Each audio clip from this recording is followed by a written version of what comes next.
ಜಯ, ನಾವು ಮದುವೆಗಿಂತ ಮುಂಚೆ ಮುಂದುವರೆದು ಈ ಕಾಮದ ಕಿಚ್ಚಿಗೆ ಕೈ ಸುಟ್ಕೋಬಾರ್ದಾಗಿತ್ತು ಜಯ. ಆ ಕಿಚ್ಚನ ಕಿಡೀಗ ನಿನ್ನ ಉದರದಲ್ಲಿ ಉದಯವಾದ ಹತ್ತಿ 3 ತಿಂಗಳು ಮುಗಿತಾ ಬಂತಲ್ಲ. ಭಯ ಆಗಲ್ಲ ಏನೇನೆ. ಇಡೀ ಊರಿಗೆ ಸುಪ್ರಸಿದ್ಧ ಅಡ್ವೊಕೇಟ್ ಅಂಬರೀಶ್ವರ ಅವರ ಏಕೈಕ ತಂಗಿ ಕರೆ ನೀನು.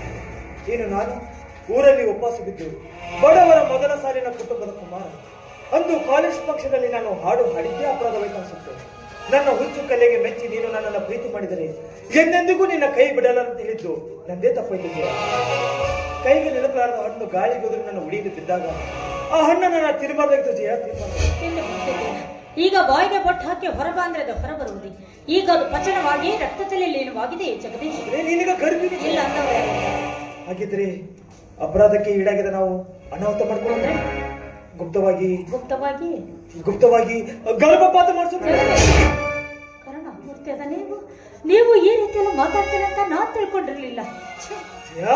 ಈ ಸಮಾಜ ಎದುರು ನಾವು ತನ್ನ ಸಮಾನ ಜಯ, ತನ್ನ ಸಮಾನ. ನ್ಯಾಯವಾದಿ ನಿಮ್ಮ ಕಿರಿಯನ, ಧರ್ಮಮೂರ್ತಿ ನಿಮ್ಮ ಹಿರಿಯನ, ಅವರಿಬ್ಬರ ಮುದ್ದಿನ ಏಕೈಕ ತಂಗಿ ಕಲೆ ನೀನು. ನಿನ್ನ ಶೀಲಹರಣಗೆಂದು ನಾನು ಮೂರ್ಖನಾದ ಜಯ, ಮೂರ್ಖನ. ನನ್ನ 2 ಕಣ್ಣುಗಳಾದ ನನ್ನ ಅಣ್ಣಂದಿರು ತಮ್ಮ ತಂಗಿಯನ್ನು ಕೈ ಬಿಡೋದಿಲ್ಲ ಅನ್ನೋ ನಂಬಿಕೆ ನನಗೆ ಬಲವಾಗಿ ಇದೆ. ನಮ್ಮಿಬ್ಬರ ಮದುವೆ ಮಾಡ್ತಾರೆ, ನೋಡ್ತಾ ಇರು. ಮಾಡ್ತಾರೆ. ಮೊದಲೇ ಅಂಬರೀಶ್ವರನ್ನ ಮಹಾ ಮುಂಗೋಪಿ ಅಂತ ಕೇಳಿದೀನಿ. ಎಲ್ಲಿ ಈ ವಿಷಯ ಗೊತ್ತಾಗಿ ನನ್ನನ್ನು ಸುಟ್ಟೆ ಹಾಕಲು ಭಯ. ಏನು ಮಾಡೋದಿಲ್ಲ. ನನ್ನ ಕಿರಿಯಣ್ಣ ಕೋಪಿಷ್ಟ ಆದ್ರೂ ಅವನನ್ನ ಸಮಾಧಾನ ಮಾಡೋದಕ್ಕೆ ದೊಡ್ಡಣ್ಣ ಬಸವೇಶಣ್ಣ ಇದ್ದೇ ಇದ್ದಾನೆ. ನೀವು ಯಾವ್ದ್ರ ಬಗ್ಗೆನೂ ಚಿಂತೆ ಮಾಡಬೇಡಿ. ಇವತ್ತು ಮನೆಗೆ ಹೋಗೋಣ, ನಮ್ಮ ಪ್ರೀತಿ ವಿಷಯ ಅವ್ರಿಗೆ ಹೇಳೋಣ. ಅವ್ರಿಗೆ ಕಾಲಿಗೆ ಬಿದ್ದಾದ್ರೂ ನಮ್ಮ ಮದುವೆ ಮಾಡಿಸಿ ಅಂತ ಕೇಳ್ಕೊಳ್ಳೋಣ, ಸರಿನಾ? ಒಂದು ವೇಳೆ ನೀನು ಹೇಳ್ದಂಗಾದ್ರೆ 1000 ದೇವರ ಸೇವೆಗೆ ಇದು ನಿನ್ನ ಎದೆಯ ಒಡೆಯ ನಾನಾಗಿ, ನಿನ್ನ ಉದರದಲ್ಲಿ ಹುಟ್ಟುವ ಮಗುಗೆ ತಂದೆಯಾಗಿ ಈ ನನ್ನ ಜೀವ ಇರುವವರೆಗೂ ನಿನ್ನ ಉಸಿರಾಗಿ ಬಾತ. ಇವತ್ತು ನನ್ನ ತಂಗಿ ಹುಟ್ಟಬ್ಬ ಅಂತ ಗೊತ್ತಿದ್ರು ನಾನು ಗೆಳತಿ ಮನೆಗೆ ಹೋಗಿ ಬರ್ತೀನಿ ಅಂದಳು ನನ್ನ ತಂಗಿ ಜಯಲಕ್ಷ್ಮಿ. ಇಷ್ಟೊತ್ತಾದ್ರೂ ಬಂದಿದ್ದಲ್ಲ. ಅಲ್ಲ, ನನ್ನ ತಮ್ಮ ಏನು ಕೋರ್ಟ್ ಹೋಗ್ತಾನೋ, ಏನು ಹಾಗೆ ವಾಪಸ್ ಬರ್ತಾನೋ? ಹೌದು, ಇಷ್ಟೊತ್ತಾದ್ರೂ ನನ್ನ ತಂಗಿ ಜಯಲಕ್ಷ್ಮಿ ಯಾಕೆ ಬರ್ಲಿಲ್ಲ? ನಮಸ್ಕಾರ ಪ್ರಿನ್ಸಿಪಲ್ ಪರಮೇಶ್ವರನವರಿಗೆ. ಅಂತೂ ಸಂತೋಷದ ಸಮಯಕ್ಕೆ ದೇವರೇ ತಮ್ಮನಲ್ಲಿ ಕರೆಸ್ತಂತಾಯ್ತು. ಯಾವ ಸಂತೋಷದ ವಿಷಯಕ್ಕಾಗಿ ನೀವೀಗ ನನ್ನ ಸ್ವಾಗತ ಮಾಡ್ತಾ ಇದ್ದೀರಾ? ಏನ್ರಿ ಹೀಗೆ ಕೇಳ್ತೀರಿ? ಇವತ್ತು ನನ್ನ ತಂಗಿ ಹುಟ್ಟು ಹಬ್ಬದ ದಿನ ಅಲ್ವೇನ್ರಿ? ಐ ಆಮ್ ಸಾರಿ ಬಸವೇಶ್ವರ, ನಾನೀಗ ಅವಳ ಹುಟ್ಟು ಹಬ್ಬಕ್ಕೆ ಶುಭಾಶಯಗಳ ಅನ್ನೋದಿಲ್ಲ. ಅನ್ಯಾಯವಾಗಿ ಅವಳ ಭವಿಷ್ಯ ಹಾಳಾಯ್ತು ಅಂತ ಹೇಳೋದು ಬರ್ತೀನಿ. ವಿಚಿತ್ರವಾಗಿ ಮಾತಾಡ್ತಾ ಇದ್ದೀರಲ್ಲ, ಅಂಥದ್ದು ಏನಾಗಿದೆ ಪರಮೇಶಪ್ಪ? ದೇವರಂತ ನಿಮ್ಮ ಕಣ್ಣಲ್ಲಿ ನಿಮ್ಮ ತಂಗಿ ರೀತಿ ಮಣ್ಣು ಹಾಕಬಾರ್ದಾಗಿತ್ತು. ನೋಡಿ ಪ್ರಿನ್ಸಿಪಲ್, ಮೊದಲೇ ನನ್ನ ಹಾರ್ಟ್ ಪೇಷಂಟ್, ಸುತ್ತಿ ಬಳಸಿ ಮಾತಾಡಿದ ನಾನು ಎದೆ ನೀರು ಮಾಡಬೇಡಿ. ಏನಾಗಿದೆ ನನ್ನ ತಂಗಿ ಜಯಲಕ್ಷ್ಮಿಗೆ? ವಿಷಯ ನಿಮ್ಮ ತಂಗಿ ಜಯಲಕ್ಷ್ಮಿ ಈಗ ಗರ್ಭಿಣಿ. ನನ್ನ ತಂಗಿ ಜಯಲಕ್ಷ್ಮಿಗೆ ಈ ಮಾತು ಸತ್ಯವೇ? ನಾನು ಯಾಕೆ ಸುಳ್ಳಿ? ಜಯಲಕ್ಷ್ಮಿ ನಿಮಗೆ ಒಡ ಹುಟ್ಟಿದ ತಂಗಿಯಾಗಿರ್ಬೋದು, ಆದರೆ ತಂದೆ ತಾಯಿಗೆ ಒಬ್ಬನೇ ಮಗನಾರ ನನಗೆ ನನ್ನವರು ತನ್ನವರು ಅಂತ ಯಾರೂ ಇಲ್ಲ ಅಂದಾಗ ಜಯಲಕ್ಷ್ಮಿ ನನಗೂ ಒಡ ಹುಟ್ಟಿದ ತಂಗಿ. ಅಂದ ಮೇಲೆ ಅವಳ ಯೋಗಕ್ಷೇಮ ವಿಚಾರಿಸೋದು ನನ್ನ ಕರ್ತವ್ಯವಲ್ಲವೇ? ಮತ್ತೆ ಇಷ್ಟು ದಿವಸ ಆದ್ರೂ ಈ ವಿಷಯ ನನಗೆ ಯಾಕೆ ತಿಳಿಸಲಿಲ್ಲ ನೀವು? ಕಾಲೇಜಿನ ಪರಿಸರವೆಂದಾಗ ಗಂಡು ಹೆಣ್ಣೆಂಬ ಭೇದವಿಲ್ಲದೆ ಒಂದಾಗಿ ಚಂದಾಗಿ ಮಾತನಾಡುವುದು ಸ್ವಾಭಾವಿಕವೇ. ಅದರಂತೆ ತಿಳಿದು ನಾನು ಸುಮ್ಮನಾಗಿದ್ದೆ. ಆದರೆ ಅವಳ ಗೆಳತಿಯರಿ ಗುಪ್ತ ವಿಷಯವನ್ನು ಮರೆಮಾಚದೆ ನನ್ನಲ್ಲಿ ಹೇಳಿದಾಗ ನಾನು ಎದೆಯೇ ಹೊಡೆದಂತಾಗಿದೆ. ಒಂದು ಕಾಲೇಜಿನ ಪ್ರಿನ್ಸಿಪಾಲ್ ಆದ ನಾನು, ಅದರಲ್ಲೂ ನಿಮಗೆ ಹತ್ತಿರದ ಹಿತೈಷಿಯಾದ ನಾನು ಇಷ್ಟು ದಿನವಾದರೂ ಯಾವುದನ್ನು ವಿಚಾರಿಸದೆ ಸುಮ್ಮನೆ ಕುಳಿತಿನವಲ್ಲ ಅಂತ ಮನಸ್ಸಿಗೆ ಸಂಕಟ ಕಳವಳ ಆಗ್ತಾ ಇದೆ. ಈ ವಿಷಯ ನಮ್ಮ ತಮ್ಮ ಅಂಬರೀಷನಿಗೆ ಗೊತ್ತಾಗ್ಬಿಟ್ರೆ ಭೂಮಿ ಆಕಾಶ ಬಂದ್ ಮಾಡಿಬಿಡ್ತಾನೆ. ಅರೆ, ಪ್ರೀತಿ ಎಷ್ಟಾಗಿದ್ರೆ ಏನಾದ್ರೂ ಮಾಡ್ಬೋದಾಗಿತ್ತು. ಆದ್ರೆ ಈಗ ಗರ್ಭಿಣಿ ಅಂದಾಗ ಇನ್ನಿದು ಯಾವ ಮಟ್ಟಕ್ಕೆ ಹೋಗಿ ಮುಟ್ಟುತ್ತಾ ಭಗವಂತನೇ ಬಲ್ಲ. ಮೇಲಾಗಿ ಹುಡುಗ ಯಾವ ಜಾತಿಯವಲ್ಲ? ಜಾತಿ ಏನೋ ಒಂದೇ ನಿಜ, ಆದರೆ ಅಂತಸ್ತು ಅಜಗಜಾಂತರ ವ್ಯತ್ಯಾಸವಾಗುತ್ತೆ. ಆ ಹುಡುಗ ಜಗದೀಶ ಕಡುಬಡವ, ಒಪ್ಪತ್ತಿನ ಊಟಕ್ಕೂ ಗೊತ್ತಿಲ್ಲದ ನಿರ್ಗತಿಕ. ಇದಕ್ಕೆ ನೀವು ಒಪ್ಪಿದ್ರು ನಿಮ್ಮ ತಮ್ಮ ಅಂಬರೀಷ್ ಒಪ್ಪೋದು ಬಹಳ ಕಷ್ಟ. ತಂಗಿ ಅಂದ್ರೆ ಪ್ರಾಣವನ್ನು ಬಿಡುವ ನನ್ನ ತಮ್ಮ ಅಂಬರೀಷ ಎಲ್ಲಿ ಈ ವಿಷಯ ಕೇಳಿ ಹೃದಯಾಘಾತ ಮಾಡ್ಕೊಂತಾನೋ ಏನು? ಇದಕ್ಕೆ ಪರಿಹಾರ ಅನಿವಾರ್ಯ ಪರಿಸ್ಥಿತಿ. ಈ ವಿಷಯವನ್ನು ಅಂಬರೀಷ್ನಿಂದ ಮುಚ್ಚಿಟ್ಟು ಹೇಗಾದ್ರೂ ಮಾಡಿ ಅವರಿಬ್ಬರಿಗೂ ಮದುವೆ ಮಾಡಿಸಿ. ನಮ್ಗೆ ಈ ವಿಷಯ ಹೇಳೋದು ಬೇಡ, ಸಮಯ ಸಂದರ್ಭ ನೋಡಿ ವಿಷಯ ಹೇಳೋಣ. ಅರೆ ಬಂದೇ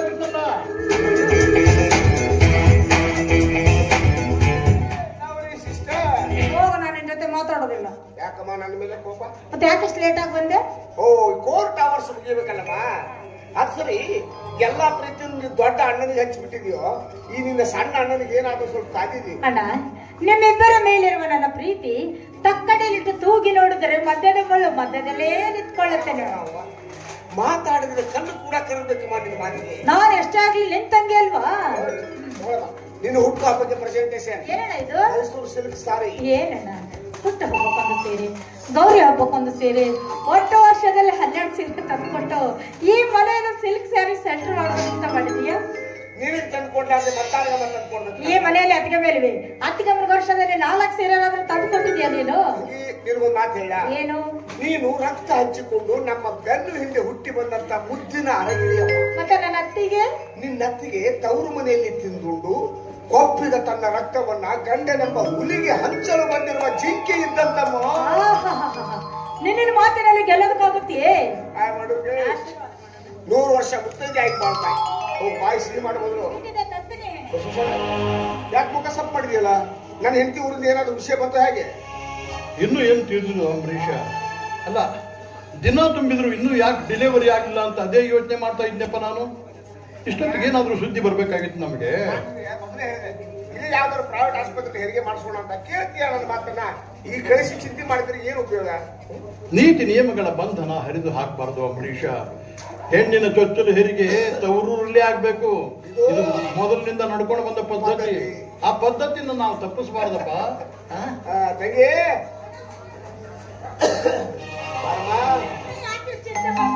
ಮತ್ತೆ ನೋಡ್ತಾ ಇರಿ, ಇಂದು ರಾತ್ರಿ ನಿಮ್ಮ ಹತ್ರ ಗಂಡು ಮಗ ಜನ್ಮಿತ್ತು.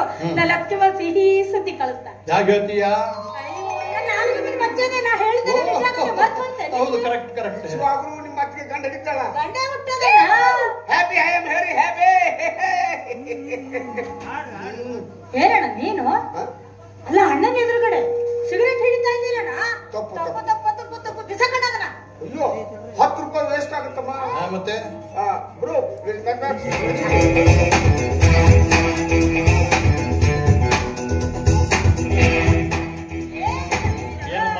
ಅಣ್ಣನಿಗೆ ಸಿಗರೇಟ್ ಹಚ್ತಾ ಇದೆಯಲ್ಲ? ನೋಡಮ್ಮ, ನಾವಿಬ್ರು ಅಣ್ಣ ತಮ್ಮಂದಿರಂತೆ ನಡ್ಕೊಂಡು ಬಂದಿಲ್ಲ, ಸ್ನೇಹಿತರಂತೆ ಬೆಳೆದು ಬಂದಿದ್ದೇವೆ. ಮೇಲಾಗಿ ಕದ್ದು ಮಾಡುವ ಚಟ ಕತ್ತು ಕೊಯ್ಯುವುದಂತೆ, ಎದುರು ಮಾಡುವ ಹಠ ಹರ್ಷ ನೀಡುವುದಂತೆ. ನಿಮ್ಮಣ್ಣ ಇಷ್ಟೊಂದು ಸಿಗರೇಟ್ ಸೇದಕ್ಕೊಂದು ಬಲವಾದ ಕಾರಣವಿದೆ. ಅದನ್ನ ಈಗೆಲ್ಲ ಸಮಯ ಬಂದಾಗ ಅದನ್ನ ಯಾಕೆ ಮುಚ್ಚಿಡ್ತೀವೋ ಪುಣ್ಯಾತ್ಮ? ಹೇಳಿಬಿಡು. ಅಂದು ಒಡ ಹುಟ್ಟಿದ ತಂಗಿ ಎದುರು ಹೇಳಿದೆ, ಮತ್ತಾರ ಮುಂದೆ ಹೇಳ್ಬೇಕಂತ ಮಾಡಿದೀಯ ಈ ಮಸ್ದನು ಸಾಹೇಬರ ಕಥೆಯನ್ನ. ಅಂದ್ರೆ ನಿಂದು ಪ್ರೇಮ ಪ್ರಕರಣ ಅಂತ ಆಯ್ತು. ನಿಂದು ಪ್ರೇಮ ಪ್ರಕರಣ ಅಂದ್ರೆ ನಿಂದೇನಾದ್ರೂ ಇದೆಯೇ ತಂಗಿ? ಅಲ್ಲ, ನೋಡಿದಿರಣ? ಅಲ್ಲ, ನಮ್ಮ ತಂಗಿ ಮೌನ ಗೌರಿ ತಿಳುವಳಿಕೆಲ್ಲ ಇನ್ನೂ ಚಿಕ್ಕವಳು ಅಂತ ನಾವು ತಿಳ್ಕೊಂಡಿದ್ದೇವೆ. ಹೌದು, ಗುಮ್ಮನ ಗುಸಿಗೆ ಅವಳು ಒಳಗಿಂದೊಳಗೆ ಜೊತೆಗಾರನ ಜೊತೆ ಮಾಡ್ಕೊಂಡು ಬಿಟ್ಟಿದ್ದಾಳೆ. ಹೌದು ನೋಡ. ನಿನ್ ಗೊತ್ತಿಲ್ಲ? ನನ್ಗೆ ಗೊತ್ತಿಲ್ಲಪ್ಪ. ಕಲಿಯುವುದು ನಾರದ ಮುನಿಗಳಿಂದ ಹಾಗೆ ಚಕ್ಕ ಚೆನ್ನಾಗಿ ಆಡಿಸ್ತೀಯ. ಅತ್ತಗೆ ನಿನ್ನ ಮನೆಗೆ ಅಂತ ರಾಜ್ಕುಮಾರ್ ಯಾರು ಹೇಳಮ್ಮ?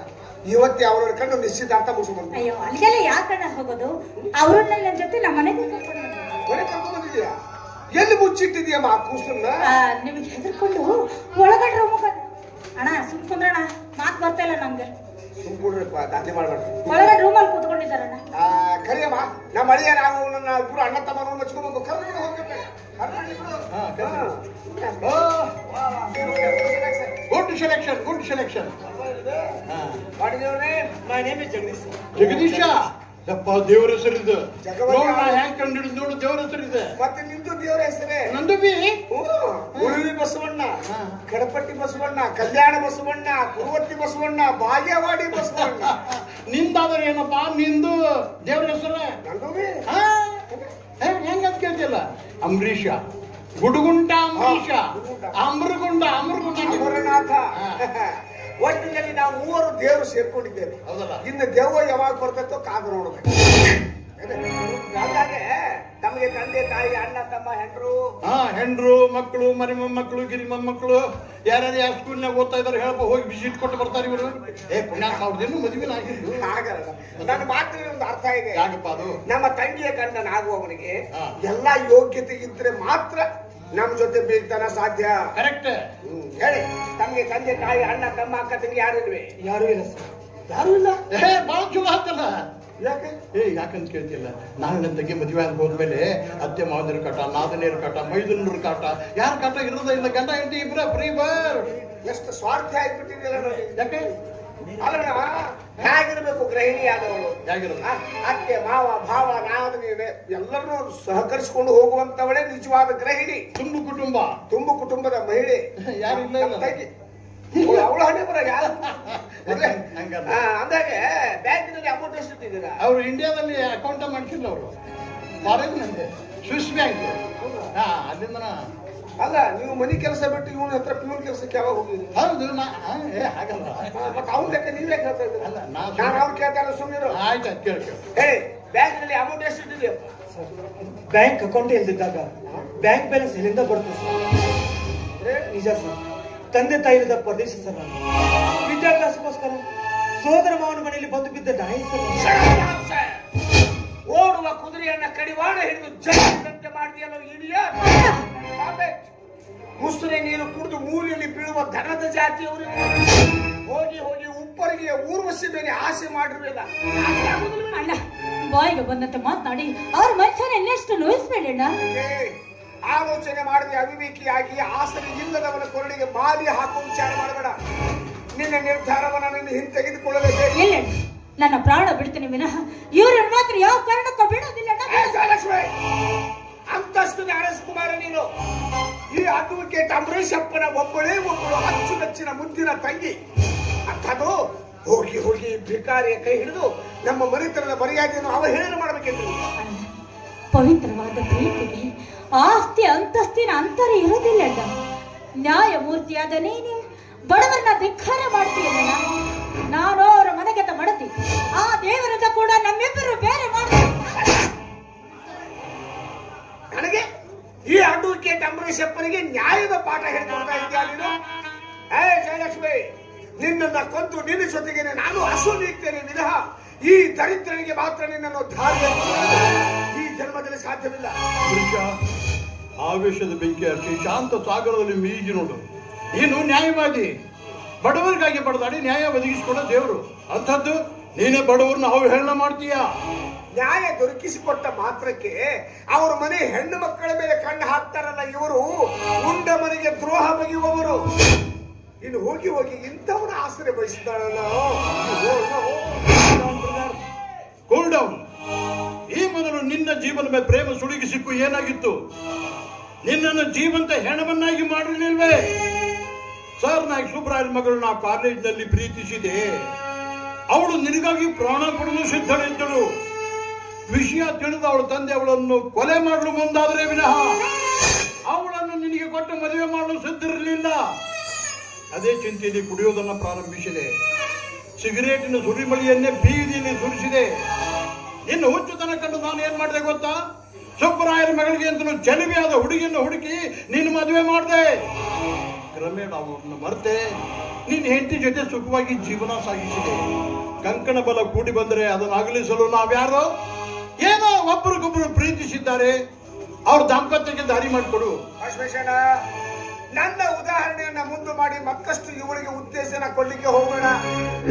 ಸರ್ನಾಯಕ್ ಸುಬ್ಬರಾಯನ ಆಸ್ತಿಯ ಮುಕ್ಕಾಲು ಭಾಗ ಆಸ್ತಿವಂತರು ನಾವಾಗಿದ್ದರೂ ನನ್ನ ಮಗಳನ್ನು ಕೊಡೋದಕ್ಕೆ ಹಿಂದೆ ಮುಂದೆ ನೋಡಿದ ಆ ಪುಣ್ಯಾತ್ಮ ಅಂದಾಗ ಯಾವುದಕ್ಕೂ ಸರಿಸಮನಾಗದೆ ಈ ದರಿದ್ರನಿಗೆ ನಮ್ಮ ತಂಗಿಯನ್ನು ದಾರಿಯನ್ನು ಕೊಡಬೇಕೆ? ಯಾವ ಇಂಪಾಸಿಬಲ್. ಬೇಕಾದ್ರೆ ಇವನಿಗೆ ಎಷ್ಟು ಬೇಕಷ್ಟು ದುಡ್ಡು ನಾನು ಕೊಡ್ತೇನೆ. ತೆಗೆದುಕೊಂಡೋಗಿ ಹಾಯಾಗಿ ಜೀವನ ಸಾಗಿಸಲಿ.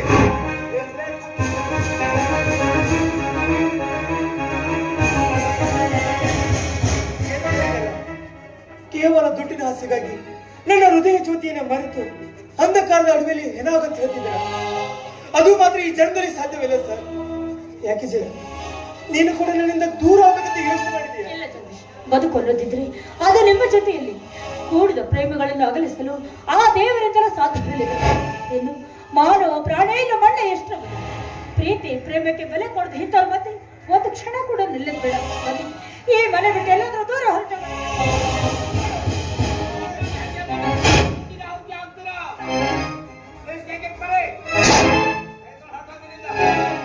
ಇದೀಗ ತಾನೇ ಮುತ್ತೈದೆಯಾಗಿ ಬಾಳುವಂತ ಆಶೀರ್ವಾದ ಮಾಡ್ತೀನಿ. ಮದುವೆಗೆ ಮುಂಚೆ ನಿನ್ನ ತಂಗಿ ಮದುವೆ ಆಗ್ಲಿಂತ ಆಶೀರ್ವಾದ ಬೇಡಣ್ಣ, ಬೇಡ. ಇವ್ರ ಜೊತೆ ಮದುವೆ ಮಾಡಿ ಪುಣ್ಯ ಕಟ್ಕೊಂಡ ನಿನ್ ಕಾಲು ಹಿಡಿದು ಬೇಡ್ಕೊಳ್ತೀನಿ. ಇಲ್ಲ ಅಂತ ಮಾತ್ರ ಬಹುಶಃ ವಂಶಕ್ಕೆ ಹುಟ್ಟಿದ ಒಬ್ಬಳೇ ಒಬ್ಬಳು ತಂಗಿ ಮನಸ್ಸು ನೋಯಿಸ್ಬೇಡ. ಅವರಿಬ್ಬರನ್ನ ಒಂದುಗೂಡಿಸಿ ಪುಣ್ಯ ಕಟ್ಟಿಗಳು ಪುಣ್ಯಾತ್ಮ. ನಿಜ ಸರ್, ನೀವೇನಾದ್ರು ಅನುಮತಿ ಕೊಟ್ರೆ ಈ ಊರೇ ಬಿಟ್ಟು ಬೇರೆಯವ್ರಿಗೂ ಸುಖವಾಗಿ ಬಾಳ್ತೀವಿ ಸರ್. ನಿಮಗೆ ಕೈ ಮುಗಿದು ಬಿಡ್ಕೊಂಡು ಸರ್, ಪ್ಲೀಸ್ ಸರ್. ನಾ ನಿಮಗೆ ಕೈ ಮುಗಿದು ಬೇಡ್ಕೊಳ್ತಾ ಇದ್ದಾರೆ.